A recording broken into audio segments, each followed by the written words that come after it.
My mother-in-law bought iPhone 17 Pro Max for every grandkid except mine, because she's not really family. So I made sure she'd never see any of them again.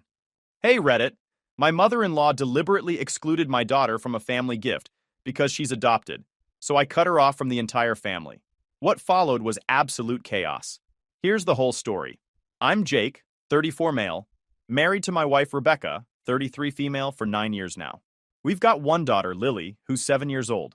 We adopted her when she was 6 months old after years of fertility struggles that I'm not going to get into because that's not what this story's about. Rebecca's mom, let's call her Patricia, has always been one of those women who thinks her opinion matters more than anyone else's. You know the type. The kind who shows up to your house unannounced and rearranges your kitchen cabinets because they'd be more efficient this way. The kind who gives unsolicited parenting advice while her own kids turned out to be disasters. Patricia's got 3 kids total. Rebecca's the oldest and most successful by far. She's a civil engineer making 6 figures, bought our house at 28, and generally has her life together. Then there's Rebecca's brother Jason, who's 31 and works in sales. Nice enough guy, but pretty average. Finally, there's the youngest, Rebecca's sister Amanda, who's 26 and works part-time at a salon while her husband pays most of their bills. Now here's where it gets relevant. Jason has 2 kids, ages 9 and 11. Amanda has 1 kid who's 5.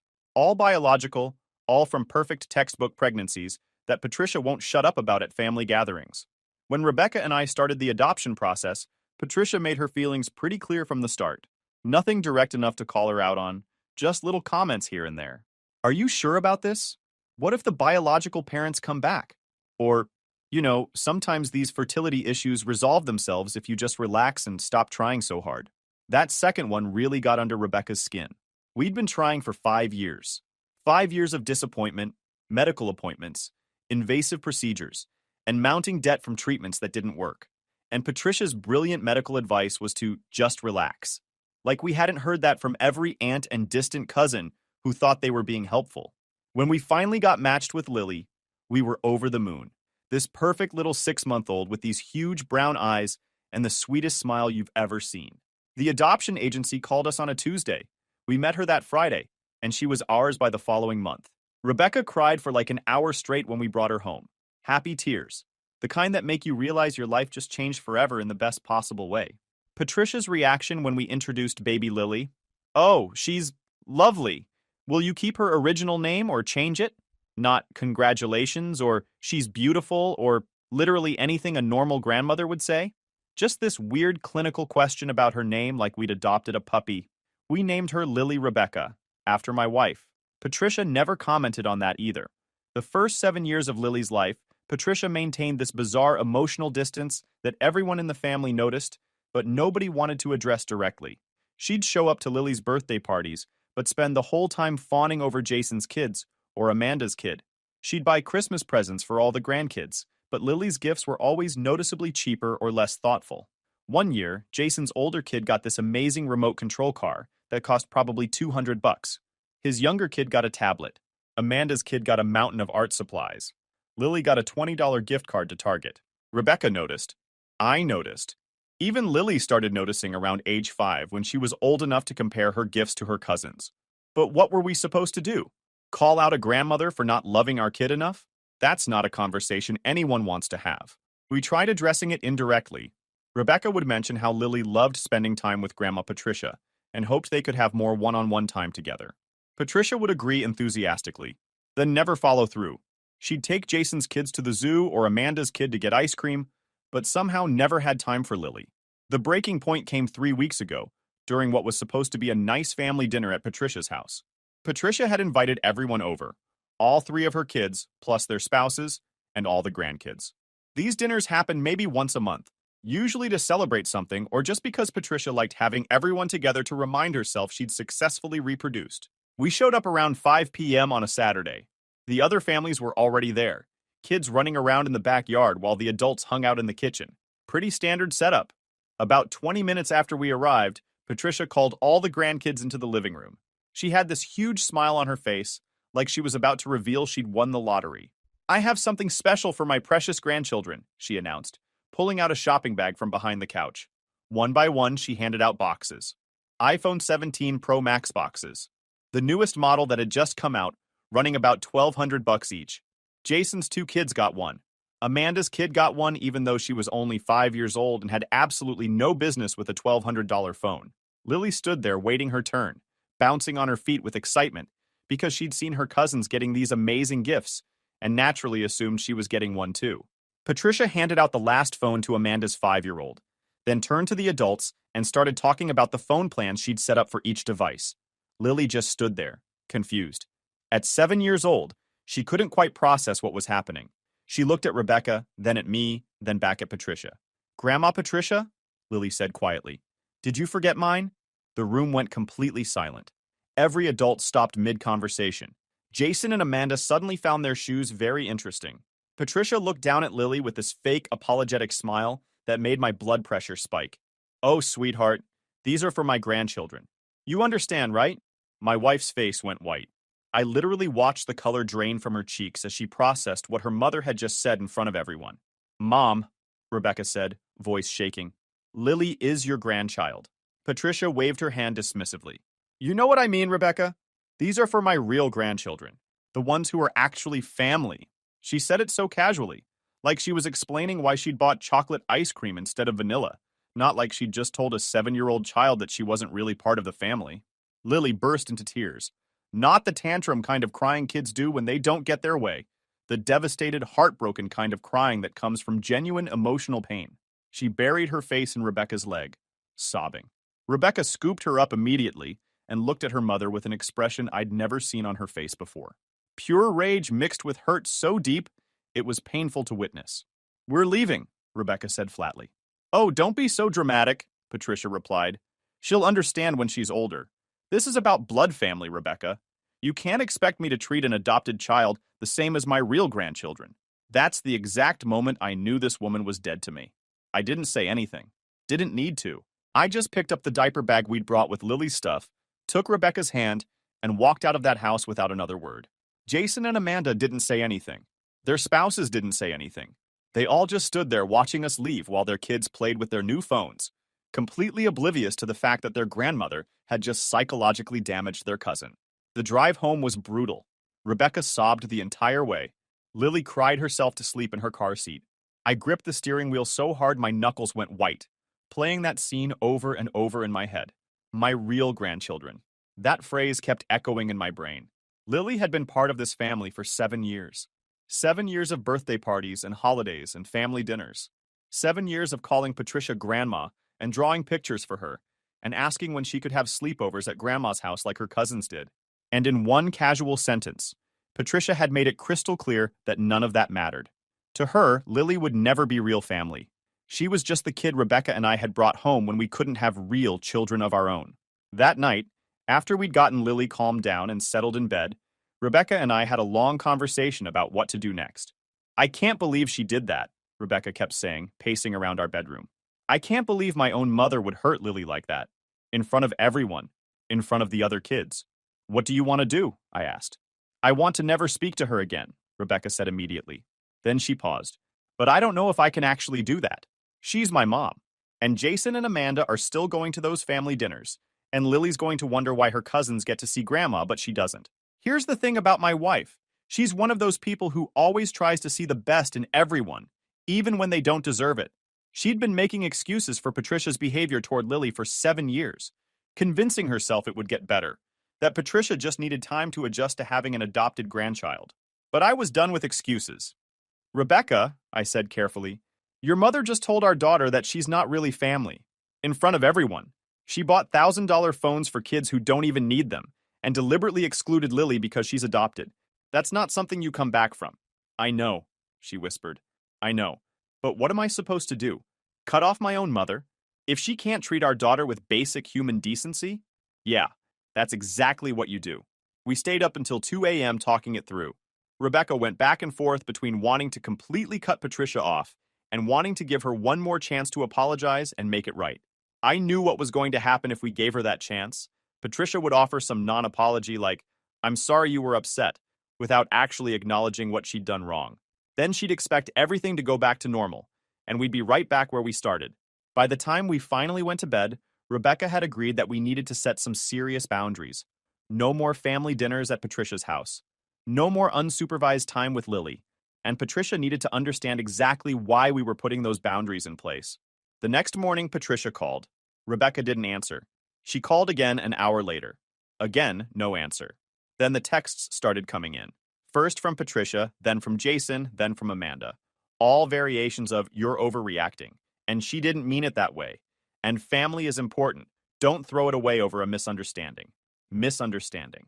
Like there was some way to misunderstand, "These are for my real grandchildren." Rebecca finally responded to Patricia with a text message. "What you said to Lily was cruel and unacceptable.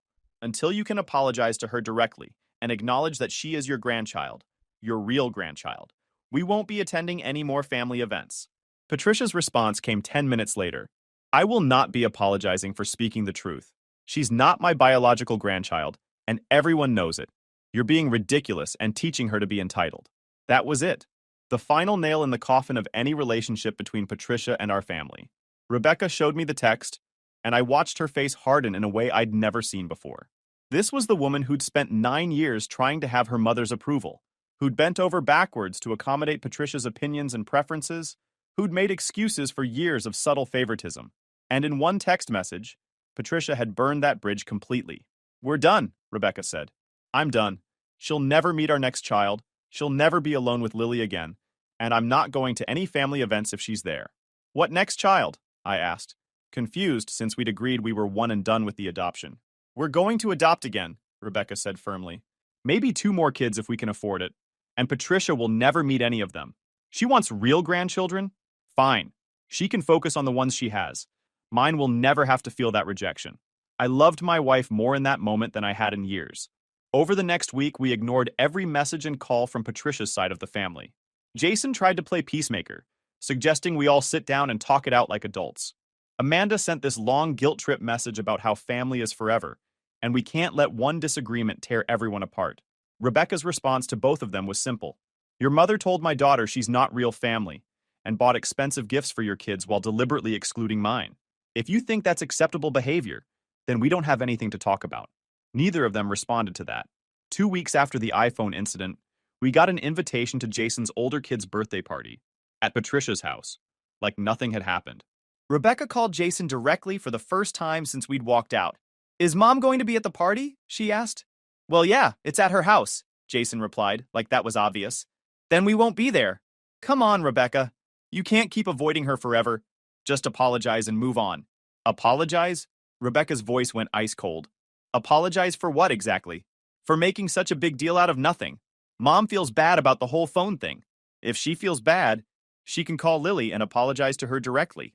Until then, we're not coming to any events where she'll be present." "You're being unreasonable," Jason said. "The kids miss each other. Then you're welcome to bring them to our house anytime. But I'm not exposing Lily to someone who thinks she's not real family." Jason hung up on her. The birthday party came and went without us. We took Lily to an amusement park that day instead, just the 3 of us. She had a great time riding the kiddie roller coasters and eating overpriced theme park food. Didn't ask about her cousins once. That's when Patricia started playing dirty. She began posting on social media about how heartbroken she was that some family members were choosing to hold grudges instead of forgiving and moving forward. How she'd made one small mistake and was being punished with the silent treatment by her own daughter. How important family is and how sad it made her to be excluded from her grandchildren's lives. One of her posts literally said, "When you raise your children with love and they turn around and take your grandchildren away over a misunderstanding, it breaks your heart." Praying for reconciliation. Rebecca's friends started sending her screenshots of these posts, asking what happened. Some of them sided with Patricia, saying Rebecca should be the bigger person and forgive her mother. Others understood immediately and sent messages of support. The ones who sided with Patricia got a detailed explanation of what had actually happened. Not a misunderstanding or a small mistake, but a deliberate act of cruelty toward a 7-year-old child. Most of them changed their tune pretty quickly after that. But Patricia's social media campaign had an effect. Extended family members started reaching out, trying to mediate. Rebecca's aunts and uncles, her cousins, even her late father's siblings, who Patricia barely spoke to normally. All of them got the same message. Patricia told Lily she's not her real grandchild while giving expensive gifts to all the other grandkids. If she apologizes to Lily directly and acknowledges that she was wrong, we'll consider rebuilding a relationship. Until then, we're protecting our daughter from emotional abuse. Most of them stopped trying to mediate after that. A few of the older relatives tried the "but she's your mother" guilt trip, which Rebecca shut down immediately. Being someone's mother doesn't give you the right to hurt their children, she told her Aunt Margaret during a particularly heated phone call. If my own mother can't treat my daughter with basic respect, then she doesn't get access to her. It's that simple. 3 weeks after the incident, Patricia showed up at our house unannounced. It was a Saturday morning, and Rebecca and I were making breakfast while Lily watched cartoons in the living room. The doorbell rang, and I went to answer it without checking the peephole because we were expecting a grocery delivery. Instead, I found Patricia standing on our porch holding a wrapped present and wearing her best church outfit like she was about to attend a funeral. "I'd like to speak with Rebecca," she said formally. "She doesn't want to talk to you," I replied, already moving to close the door. "This is between me and my daughter. You have no right to keep us apart. Actually, I have every right to decide who comes into my house. And you're not welcome here." Patricia's composed expression cracked slightly. "I'm her mother, and you told our daughter she's not real family. So no, you don't get to show up here and demand anything. I brought a gift for Lily, an apology gift. She doesn't want your gifts. She wanted to be treated like the rest of your grandchildren, and you couldn't even do that." Rebecca appeared behind me then, having heard the raised voices. She looked at her mother standing on our porch, and I saw something die in her eyes. That last little bit of hope that Patricia would somehow make this right. "What do you want, Mom?" Rebecca asked flatly. "I came to apologize," Patricia said, holding up the wrapped gift. "I bought Lily an iPhone too. I realized I made a mistake, and I want to make it right. Here's the thing about too little too late apologies. They're worse than no apology at all. Because they show that the person knows exactly what they did wrong, but only cares about fixing it when they face consequences." "You think you can show up here with a phone and everything's fine?" Rebecca asked. "I'm trying to make amends," Patricia said defensively. "Isn't that what you wanted?" "What I wanted was for you to treat my daughter like your grandchild from the start. What I wanted was for you to not deliberately exclude her from a family gift in front of everyone. What I wanted was for you to not tell a 7-year-old child that she's not real family." "I didn't say that," Patricia protested. "Yes, you did. You said the phones were for your real grandchildren. Everyone heard you." "I misspoke. I meant my other grandchildren. It came out wrong." "No, Mom. You meant exactly what you said. You've been treating Lily differently since the day we adopted her. The cheaper Christmas gifts, the forgotten birthdays, the fact that you take Jason's and Amanda's kids on special outings but never invite Lily. I've been making excuses for you for 7 years, but I'm done." Patricia's face went red. "I've tried with that child. It's not my fault we don't have a connection." "That child has a name," I cut in. "And the reason you don't have a connection is because you've never tried. You decided the day we adopted her that she wasn't really your grandchild, and you've treated her accordingly." "She's not my blood," Patricia snapped, finally dropping the polite facade. "I'm sorry, but that matters. It matters to me. I can't help how I feel." "Then we can't help how we feel about you being in our lives," Rebecca said quietly. "Goodbye, Mom." She closed the door. Patricia stood on our porch for another 5 minutes, knocking and calling out Rebecca's name. We ignored her until she finally left. That afternoon, Rebecca's phone blew up with messages from Jason and Amanda, furious that we'd turned Patricia away when she was trying to apologize. According to them, we were being stubborn and cruel, punishing their mother for an honest mistake, and tearing the family apart. Rebecca's response to the family group chat was measured but firm. "Mom came here today, not to genuinely apologize, but to try to buy her way back into our lives with a gift. She admitted to my face that she can't connect with Lily because she's not her blood. She called her that child instead of using her name. This isn't about holding grudges. It's about protecting our daughter from someone who has made it very clear she'll never accept her as real family. If you want to maintain a relationship with us and Lily, you're welcome to do so. But we will not be attending any events where Mom is present, and she is not welcome in our home." Jason responded, "This is ridiculous. She's your mother." Amanda added, "You're being so dramatic over a phone." Rebecca replied one final time, "This isn't about a phone. This is about 7 years of favoritism and emotional neglect toward my daughter, culminating in her being told she's not real family. If you can't understand why that's unacceptable, then we don't have anything else to discuss." She muted the group chat after that. Over the next month, things settled into a new normal. Patricia continued her social media martyrdom campaign, painting herself as the victim of an ungrateful daughter who'd taken away her grandchildren over one mistake. Some people believed her version. Most people who knew the real story didn't. Jason and Amanda stopped trying to mediate after a few weeks. They continued attending Patricia's family dinners with their kids, posting happy family photos that conspicuously excluded Rebecca's family. Rebecca would see these photos, and I'd watch her process the emotions. Hurt that her siblings chose their mother over supporting her, relief that we weren't subjecting Lily to that environment anymore, sadness over losing the family she'd grown up with. "Do you think I did the right thing?" she asked me one night after seeing a photo of Patricia with all the grandkids except Lily at some restaurant. "Absolutely," I said without hesitation. "You protected our daughter from someone who was hurting her. That's exactly what a good parent does. But what if Lily grows up and resents me for keeping her from her grandmother? If she grows up and we explain that we kept her away from someone who told her she wasn't real family, who treated her worse than her cousins, who couldn't love her the way she deserved? She's going to thank you." Rebecca nodded, but I could tell she still struggled with the guilt of cutting off her own mother. The real turning point came about 6 weeks after the iPhone incident. Rebecca's friend Casey, who'd known Patricia for years through various social circles, called with some interesting information. Apparently, Patricia had been telling people at her church group that Rebecca had adopted Lily specifically to hurt her, that we'd chosen adoption over continued fertility treatments because Rebecca wanted to punish Patricia for not being supportive enough during the process, that we were using Lily as a weapon in some imaginary family conflict. The story was insane, obviously, but Patricia was telling it to anyone who would listen, painting herself as the victim of our cruel manipulation, while simultaneously refusing to acknowledge that maybe, just maybe, telling a child she's not real family was wrong. Casey had heard this at a church potluck and immediately called Rebecca to warn her that Patricia was spreading these stories. She'd even told people that we were keeping Lily from her real grandmother, out of spite, not because Patricia had done anything wrong. "She's completely rewritten the narrative," Casey said. "Everyone at church thinks you're this horrible daughter who adopted a child just to exclude your mother from her life. It's wild." Rebecca thanked Casey for the heads up, then sat quietly for a long time processing this new information. "She's never going to admit she was wrong," Rebecca finally said. "She's never going to apologize to Lily. She's never going to see her as a real grandchild. This is who she is." "Yeah," I agreed. "That's who she is. So we're really done. This isn't temporary. She's just not in our lives anymore. Are you okay with that?" Rebecca thought about it for a moment, then nodded.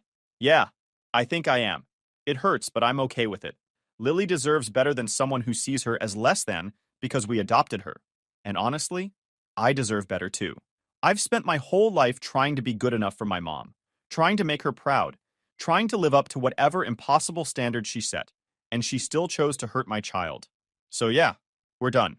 That conversation marked the real end of their relationship, not the dramatic walkout or the closed door or the blocked phone calls. This quiet acceptance that Patricia would never be the grandmother Lily deserved, and that was okay, because we'd protect Lily from that disappointment.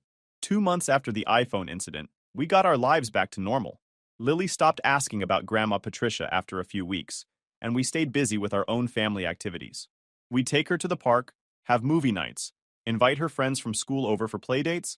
She was happy. That's what mattered. Rebecca's relationship with Jason and Amanda remained strained.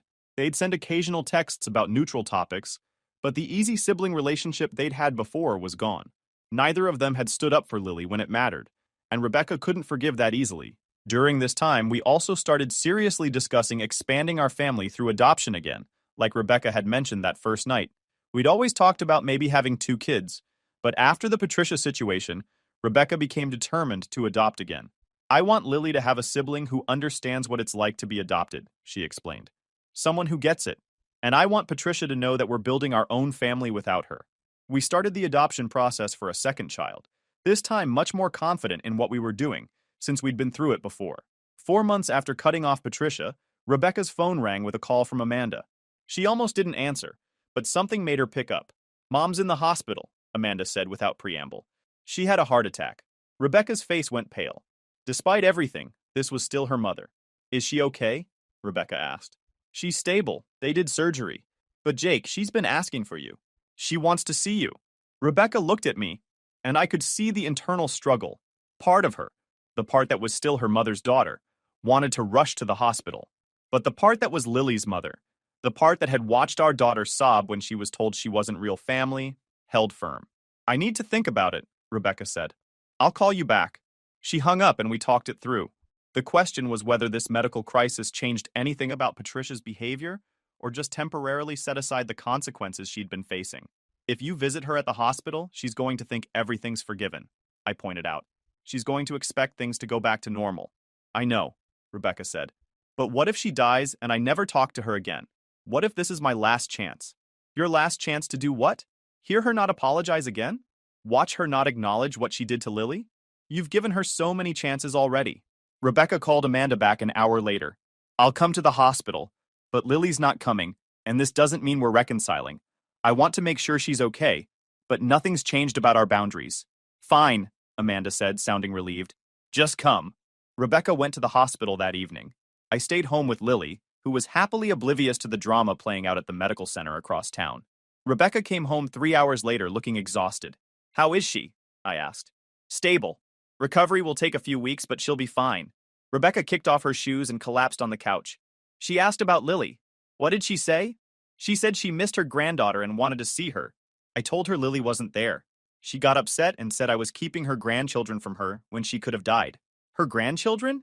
Plural? Yeah, that's what I said too. I asked if Lily was her grandchild now, after months of saying she wasn't real family. She got defensive and said she'd never said that I was exaggerating what happened. Of course she did. I told her I had no interest in rehashing the past.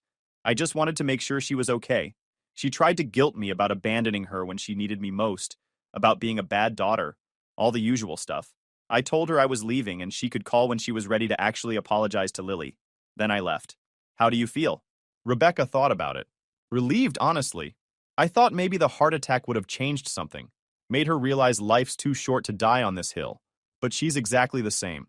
So now I know for sure we made the right choice. Patricia was released from the hospital a week later.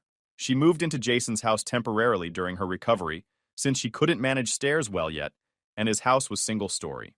During this time, Jason tried one more time to get Rebecca to reconcile with their mother. He called and left a long voicemail about how Patricia was getting older, how family was important, how this grudge was hurting everyone. Rebecca texted back, "It's not a grudge, it's a boundary. Mom hurt my daughter and refuses to acknowledge it. Until she genuinely apologizes to Lily and commits to treating her like the rest of her grandchildren, we're done. You can accept that or not. That's your choice. But this isn't up for debate anymore." Jason didn't respond. 6 months after the iPhone incident, Rebecca and I completed the home study for our second adoption. We were approved and placed on the waiting list for a child match. We didn't tell anyone from Rebecca's family about it. Not Jason, not Amanda, definitely not Patricia.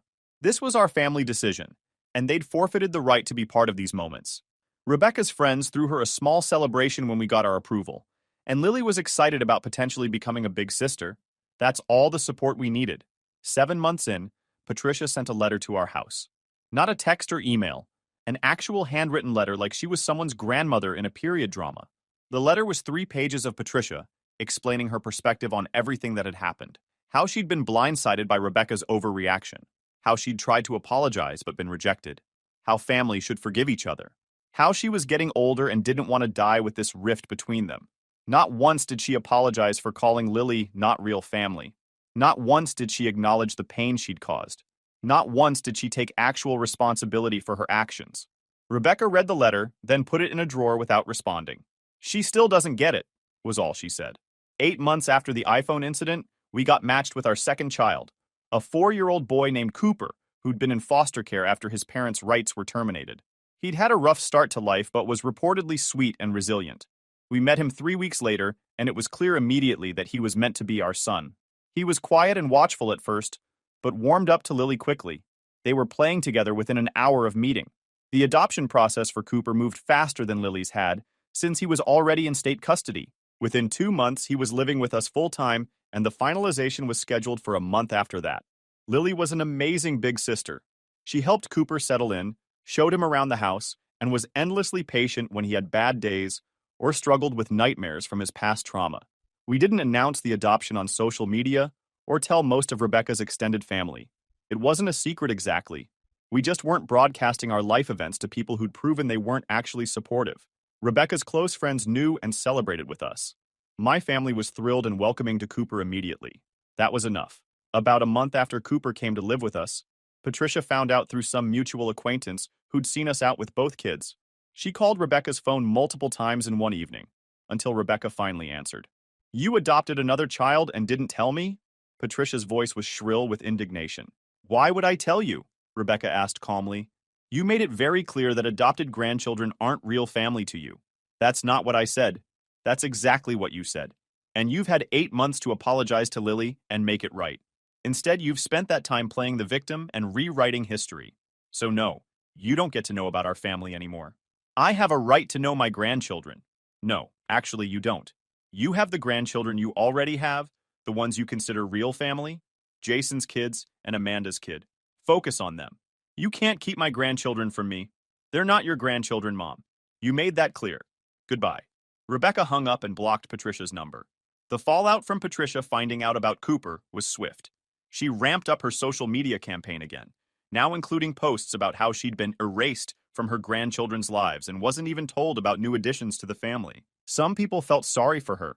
Most people who knew the real story recognized manipulation when they saw it. Jason called to yell at Rebecca about embarrassing their mother by not including her in the adoption news. Rebecca reminded him that their mother had embarrassed herself by treating adopted grandchildren as less than. Amanda sent a long text about how family should forgive and forget, how holding on to anger was only hurting Rebecca, how Patricia was getting older and wouldn't be around forever.